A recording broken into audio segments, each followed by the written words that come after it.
January 6, 2021. You know, Democrats are committed to making this seem like it was the worst day in American history. Why are they doing that? Well, that way they'll take legitimate questions about the 2020 election, the fairness of that election, off the table. Because if you raise questions about it, well, that could lead ultimately to another January 6th.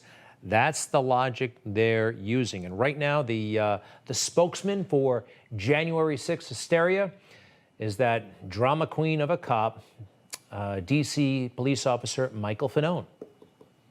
The indifference shown to my colleagues is disgraceful. Right now, one of those parties has a cancer, and we got to cut it out. The individuals in the crowd that, that helped me or try to offer some assistance. And I think kind of the conclusion I've come to is like, thank you, but you for being there. So that's Fanone. And right now he's on a mental health break from the Metropolitan Police Department. He's doing media interviews all over the place. But who is this guy and where does he come from? Sounds like he comes from the Deep South. Actually, he comes from the suburbs of Washington, D.C., Alexandria, Virginia. His father is a high-powered attorney, and the father's law firm gives a lot of money to Democrat candidates.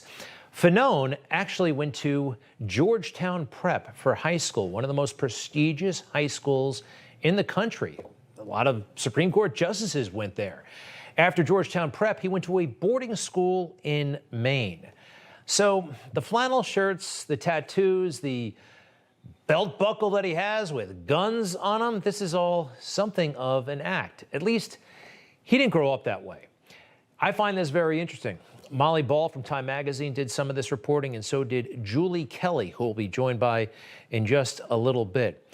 This guy is something of a front man, and this is all part of a very interesting plot. I haven't figured it all out yet, but I'm hoping we will. The indifference shown to my colleagues is disgraceful. Right now, one of those parties has a cancer, and we got to cut it out. The individuals in the crowd that, that helped me or try to offer some assistance. And I think kind of the conclusion I've come to is like, thank you, but you for being there. He has this good old boy swagger about him, but he's no good old boy. He actually grew up in the suburbs of Washington, D.C., maybe 6 miles from the Capitol itself. His dad, a high-powered attorney. Some interesting reporting over the past week or so from Molly Ball of Time Magazine and Julie Kelly, senior contributor to American Greatness. She looked into Fanone and where he comes from and who his daddy is. Julie, welcome back to Newsmax. How are you? I'm good, Greg. Thanks for having me on. Thanks. And listen, Fanone has been all over the place, but I say this with love, he's no redneck. Who is he? Where did he come from? Well, first of all, I want to thank Molly Ball for that front cover puff piece on Michael Fanone, because she gave away some interesting details about Officer Fanone, which is not that he is a redneck, which he portrays himself as. As you said, he grew up in a very wealthy suburb, Washington, D.C., where many of the Capitol elite live. He went to Georgetown Prep, where a few Supreme Court justices attended, and very wealthy, pedigreed people, children of Washington aristocracy went. He went for 1 year before I guess he was sent home. Then his parents sent him off to a Maine boarding school. This is all in Molly Ball's piece.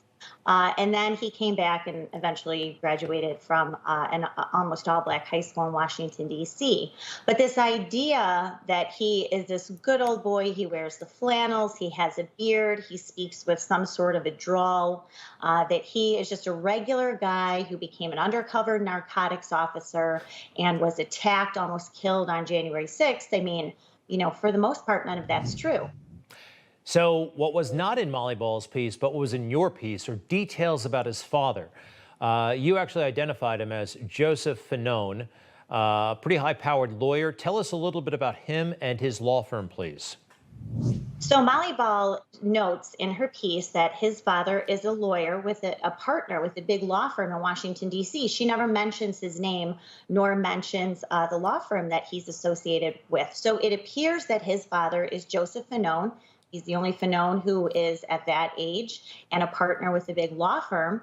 He is with a firm called Ballard Spahr, which is a democratically connected law firm, has done a lot of work against Donald Trump's administration and his campaign after the 2020 election. They have people such as Ed Rendell, the former Democratic governor of Pennsylvania, as a special counsel there. They have attorneys on staff who advise the Biden campaign. One of their government relations directors in D.C. hosted one of the first fundraisers for Joe Biden in 2019, helped raise $6 million. So here we have another actor, just like we've seen over time, a little coincidental, ironic that he had this photo taken with Alexander Vindman last week, another paid actor, who just act like he just, stumbled across this phone call, quid pro quo, but we find out the background of these people, their connection to Democrats, and this idea that Officer Fanone is just this unconnected cop from D.C. who risked his life to save democracy on January 6th. Of course, none of that's true. Yeah, no, it's amazing. And everybody is buying the story except us, And we're in good company, our viewers and your readers. Thank you very much. Julie Kelly, senior contributor at American Greatness. To be continued.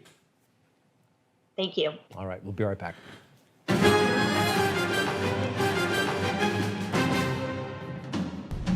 Hey, I'm Rob Finnerty. Thanks for watching. If you enjoyed this video, please join the conversation in the comments below. Don't forget to subscribe, too.